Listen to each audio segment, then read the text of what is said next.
บ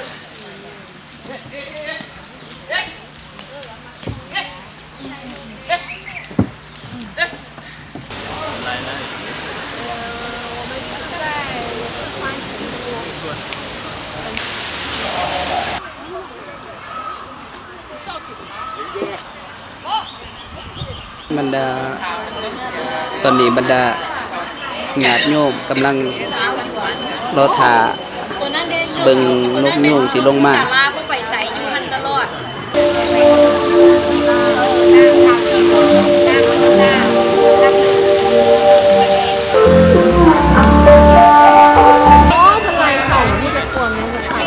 ขอบคุณมากได้อื่นไปอื่นหน่อยดิขอบคุณล่ะโอ้อื่นสวนเนาะสวนเนาะแอบเนาะ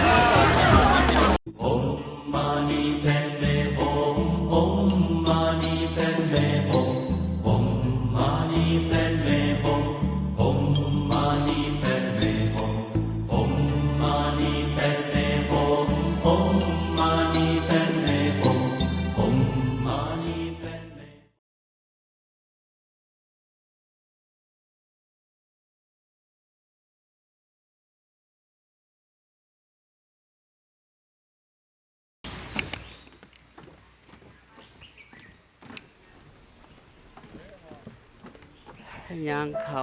ไปชมบอลนกยูงอันนี้ก็คือ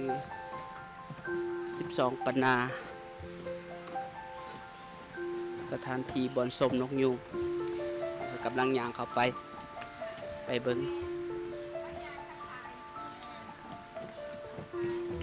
ตอนนี้กำลังย่างเข้าไปสวนนกยุ่งสวนนกยุ่งที่12 ปันวาดงมันหน้าอยู่ป่าดงดิบป่าดงดิบ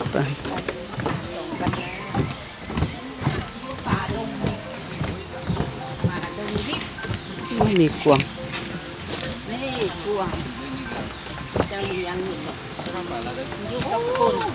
คนบ่ทำลายมันก็บ่ยังกวางนะเนาะกวาง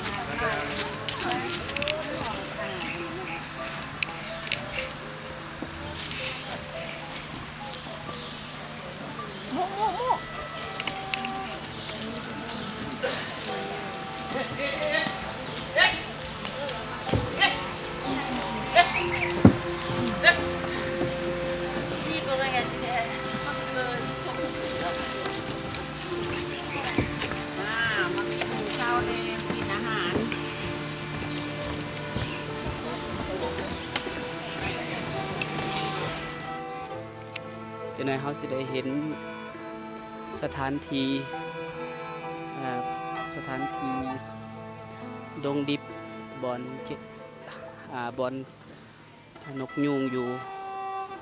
บอนเฮาที่เข้าไปชมสถานที่บอนนกยูงสิลงมา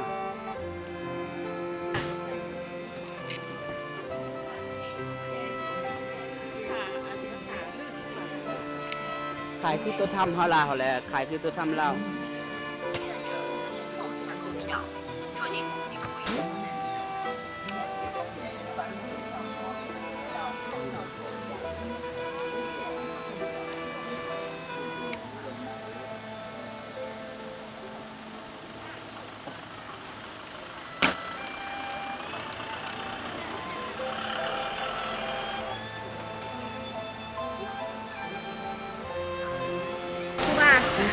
ยังจะโกง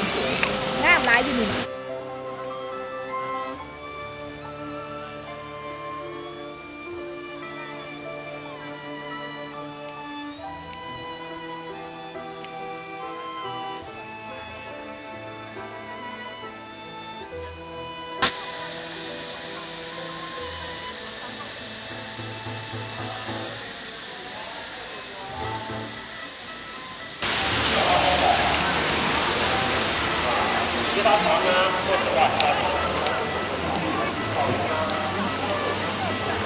แม่2 คู่นั่นดิ2 คู่นั่นดิ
在公寓的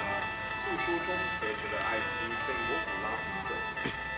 欲拔剑处死他，被父王扶持。为了寻回艾希，昭素格王子单次离开宫廷，踏上了寻找艾希的道路。 แกะสลักพาผนังแคมทางบนจุดชมนกยูงอาจจะเห็นแกะสลัก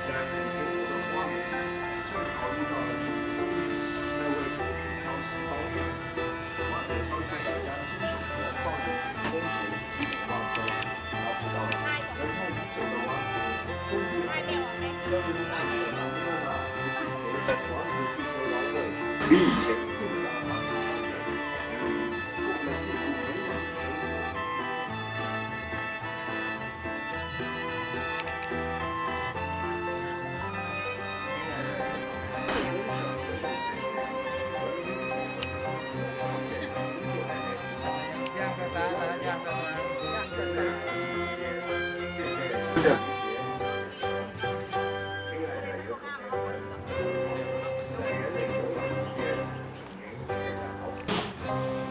ย่างเข้าไป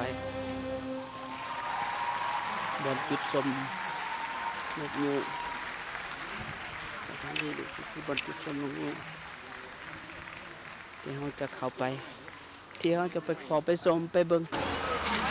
นี่คือสถานที่บนนกยูงลง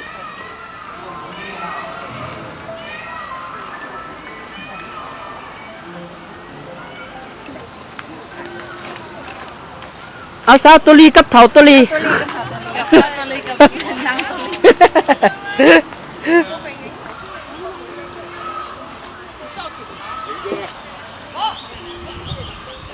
อันนี้บนสถานที่จุดส้มเนาะบอนนกยูงสิลงบอนนกยูงสิลงเราสิได้เห็นตอนประมาณเวลา 10 โมงนกยูงสิได้ลงบนจุดนี้ให้บรรดานักท่องเที่ยวบรรดาแขกที่รับชมได้เบิ่งได้เห็นนกยูงอยู่ในเจ้าหน้าที่เขาสิเป่ามุกบีดเป่าคุยเป่าอันให้นกยูงเหยียกนกยูงลงมันก็สิได้เห็นนกยูงลงบ่สิได้ถ่ายให้เอาคนเนี่ยลงเบิ่งนกยูงบอนทางเขานกยูงทางเขาไปเบิ่งนกยูง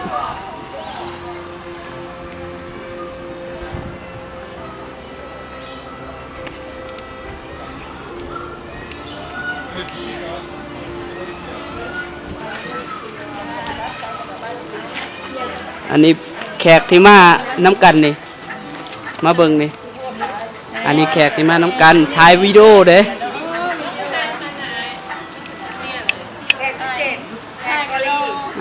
แขกเกาหลีบ่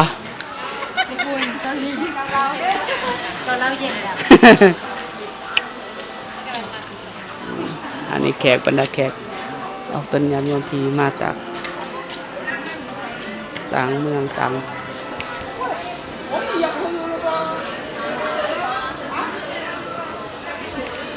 几点钟表演？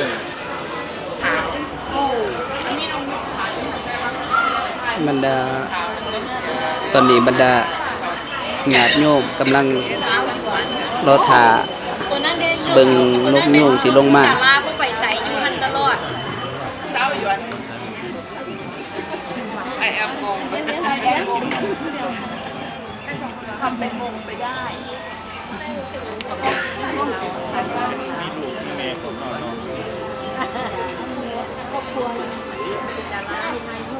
โอ้ตัวเสือตัวสิ่งที่เราทุกใจเนี่ยคือฟังคือจะมันนอนแล้วตายเนี่ยเรายังไม่ได้แสดงโอ้ตัวนั้นเป็นตุ่ คือไทยฮู้คือดาราตัวนั้นน่ะ เขาดินชดชัดเขาดิน ด้วยไม่หลับไม่หลับ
我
พากับเกลือนกยูง มาชิมเถอะได้มา อัน เลย นี้คือเมล่า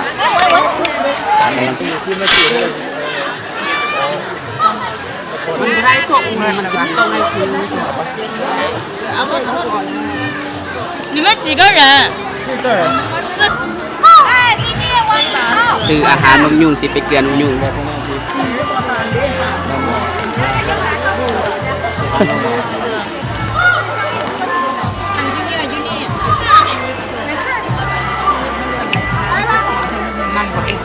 还有一个人吗สิลงเกลือนกยูงลงทำงานลงเกลือ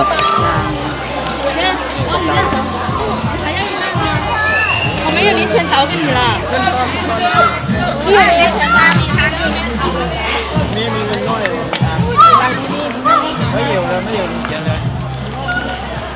เกลือนกยูงเกลือนกยูงก็บ่มีผู้ถ่ายวิดีโอให้เว้ย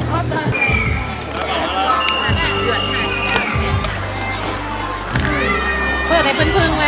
โอ้ยมันคือบ่ซุ่มซิ่มมีสังเท่านั้น เพราะเราจัด เนาะบ่มันถึงซุ่มไอ้ซุ่มเขามาให้มันเห็นแต่เพิ่นน่ะนะโอ้กวางได้กวางแท้ได้กวางอีกได้กวางเลยนี่มันนักกวางนี่ก็ได้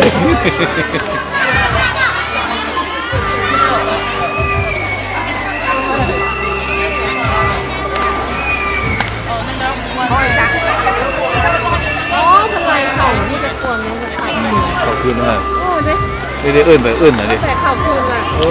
เอิ้นสอนเนาะแอบเนาะ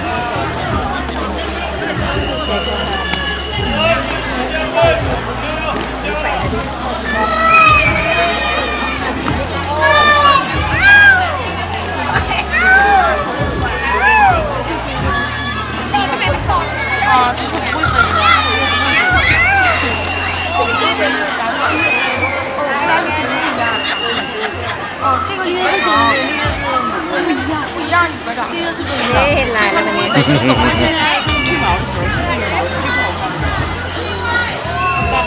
กับแก้บอสที่งานเลยบอลของคุยไปนี่ต้องไปแล้ว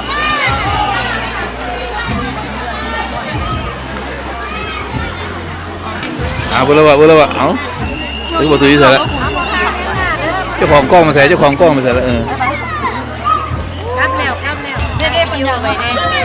แล้วมือกล้องคากล้องตัวคู่บ่ตื้อนี่นะ เด็กเข้ามาอยู่ ถ่ายวิดีโอเว้ย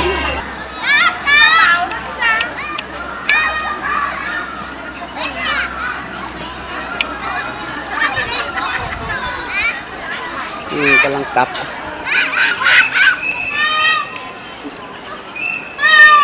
บไปคอก